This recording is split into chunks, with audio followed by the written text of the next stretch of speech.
Hey everybody, it's Jason Blaha here, and today I want to talk to you guys a little bit about the 6 exercises that are very commonly used to compare different individuals or to determine your overall strength in determining how advanced you are as a lifter and subsequently what sort of training programming you need.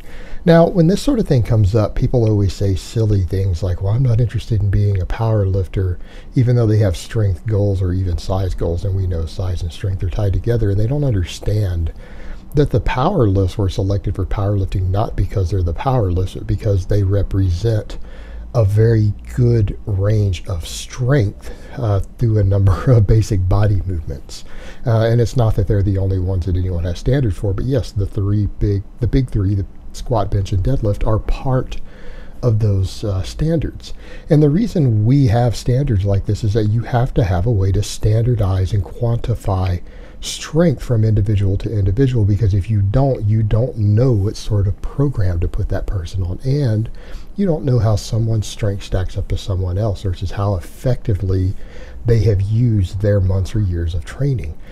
These sort of numbers can tell you a lot about the effectiveness of a person's training as well as their genetic potential when you compare it with their number of years lifting. And what we need to understand when you look at these exercises are the squat, the bench, the deadlift, the strict standing press, the power snatch, and the power clean. And these exercises are actually selected for a number of reasons, because 4 of these 6 exercises represent basic exercises that are basic body functions that are easy to judge where they start and stop, meaning you can find the terminal ends of the exercise. And they can be performed without a lot of cheating. And I'm not saying that in competitive environments people don't cheat. Particularly the bench press is one of those lists where people use a lot of questionable methods that aren't strength-based, that are really technique-based. And we'll get to that in a minute.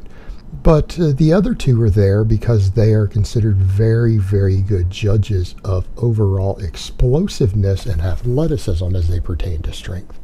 And to look at this one, you need to understand what I'm saying is that strength, and I'm going to quote Mark Rippetoe, pretty good coach himself, knowledgeable guy, and he defines it always publicly in his lectures and things as strength is defined as the production of force against an external object, right? That's what strength is. Now, for that to be quantified, again, you have to have the same sort of technique, you have to have the same body movement, you have to have a similar terminal start and stop. So in other words, that's why we have those exercises. And then when we talk about explosiveness, which the other 2 exercises judge, the power clean and the power snatch, explosiveness is the rate at which you can produce force. It's the rate at which you can produce force. So for car guys, you guys are going to understand this. Strength is torque, the torque of an engine, right? And explosiveness or power is horsepower. Car guys are going to totally get that. That analogy is going to make sense because it applies perfectly. It's a direct comparison.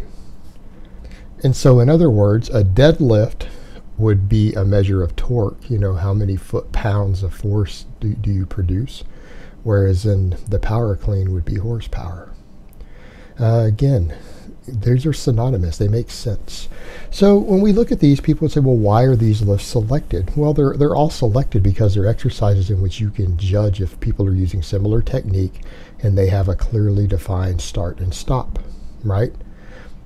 The deadlift starts at the floor and it stops when you completely lock out and your shoulders lock back. The squat starts at the top at lockout. Well, that's where it starts, and then you go down to below parallel, which again can be easily measured by someone watching from the side. Do your hips go below your knee, and you stand back up, and it's finished when you lock out.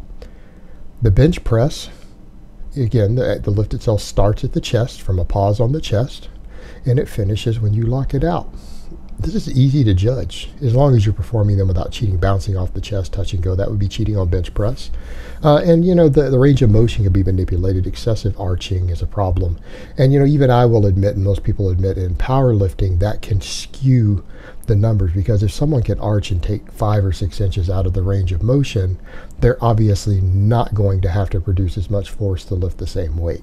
So the bench press is kind of the odd man out in that regard if a person can actually cheat considerably to lift more weight, depending upon their structure. So it's actually the one that has the most problems. And then a standing press is you press with a barbell off of your chest. It has to start on the chest with your knees locked, and then you lock it out overhead when your elbows lock at the top. It's complete. All right, those are really easy to judge. Now, of course, again, you don't compare people who don't do the full lift. Again, if someone doesn't go deep enough on the squat, we wouldn't compare their squats. We wouldn't say that a person who squats 500 pounds but stops 3 inches short of parallel is as strong as someone who goes below parallel with 500. We would say they're weaker, right? Because they're not completing the full lift and they're not capable of it. Same thing with an overhead press. If you can press 200 pounds from a dead stop off your chest versus someone who either bounces it off their chest or stops at their chin and goes up, obviously the person who starts on their chest is stronger, because that's how they're able to complete the full exercise under control. And so those exercises, they're easy to judge. They're easy to judge, and they give us a wide variety of strength parameters. The deadlift is essentially a hip hinge, which is a basic movement, but it's the hip hinge that involves the most muscles in the body. So therefore, the deadlift is a good judge of overall hip hinge, posterior chain, and back strength. So actually, most of the largest muscles in the body, the deadlift is very, very difficult to cheat on. And it gives you a very good judge of a person's full body strength, particularly their starting strength to start the weight from a floor, their ability to hinge their hip, their whole posterior chain, and their entire back. All right, that's most of the muscles in the body. The squat represents the ability to generate force with your legs from a deep mobile position. In other words, because you have to go deep for it to count, it's a good judge of lower body strength as it pertains to its ability to carry through the full body, because it's still a full body exercise. A lot of your upper body gets worked as well, but it's a good proxy for leg strength. The strict standing press is the one pressing movement that uses the core, requires core strength and full body stability to lift, so it's a good judge of full body pressing strength. And again, because when it's strict, not a push press, there's no real momentum, there's no way to transfer extra leg drive into it. It's a very good judge of your pressing strength, and pressing is important for a lot of sports, right?